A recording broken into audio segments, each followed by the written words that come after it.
Franchement parlé, l'épidémie du nouveau coronavirus pose des impacts à la croissance économique chinoise. Selon des experts de Shanghai, trois domaines ont été ou seront notamment frappés. Le secteur tertiaire, comme les logistiques, le tourisme, la restauration et les transports. L'industrie manufacturière, comme les téléphones mobiles, les automobiles, les produits électroniques, ainsi que le commerce domestique et transfrontalier.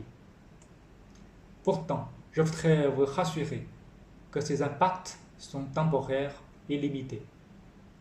Les fondamentaux de l'économie chinoise tendent au mieux à une croissance de qualité. Cette tendance reste inchangée. Par ailleurs, la réforme structurelle donne à l'économie chinoise une plus forte résilience qu'auparavant. Tout cela nous permet de réaffirmer au monde entier que la Chine a la confiance et les capacités d'à la fois gagner cette bataille contre le nouveau coronavirus et maintenir la tendance à la croissance régulière à long terme en neutralisant les possibles impacts économiques de l'épidémie. Premièrement, le gouvernement chinois se dote de riches expériences à réagir contre les impacts d'épidémie à l'économie nationale. Depuis le début du XXIe siècle, la Chine a vécu des épidémies comme la SRAS en 2003, la grippe A en 2009 et la grippe aviaire en 2013.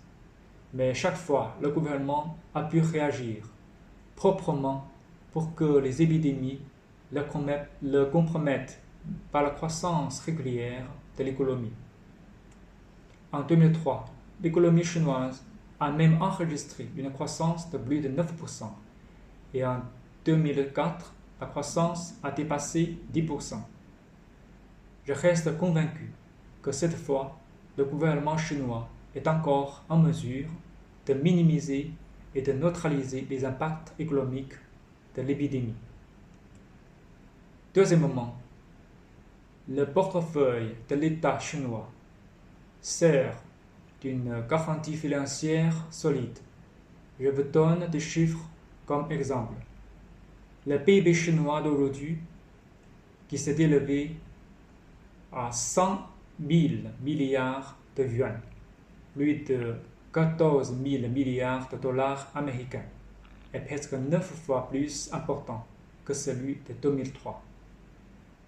Jusqu'au 29 janvier 2020, les autorités gouvernementales chinoises, aux divers échelons, ont prêté des allocations d'un montant total de 27,3 milliards de yuan, près de 4 milliards de dollars américains, pour lutter contre l'épidémie du nouveau coronavirus.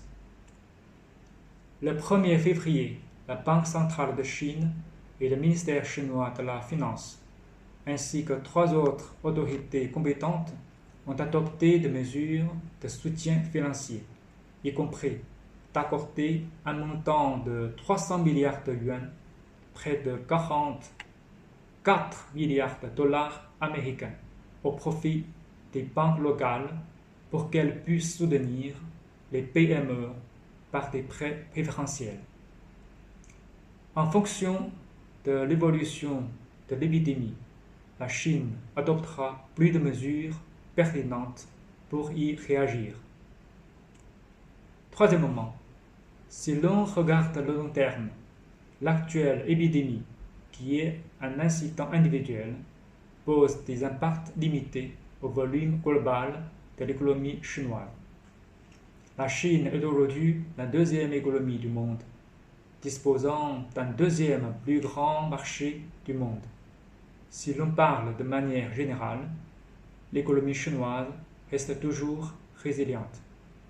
La perte que subit l'économie chinoise dans son ensemble ne peut pas se calculer simplement au dommage calculé à partir des statistiques des secteurs et des municipalités directement touchées par l'épidémie.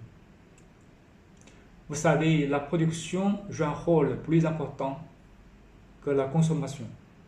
La production et la consommation générées par l'épidémie pourraient contrebalancer la réduction de consommation pendant les vacances du Nouvel An chinois.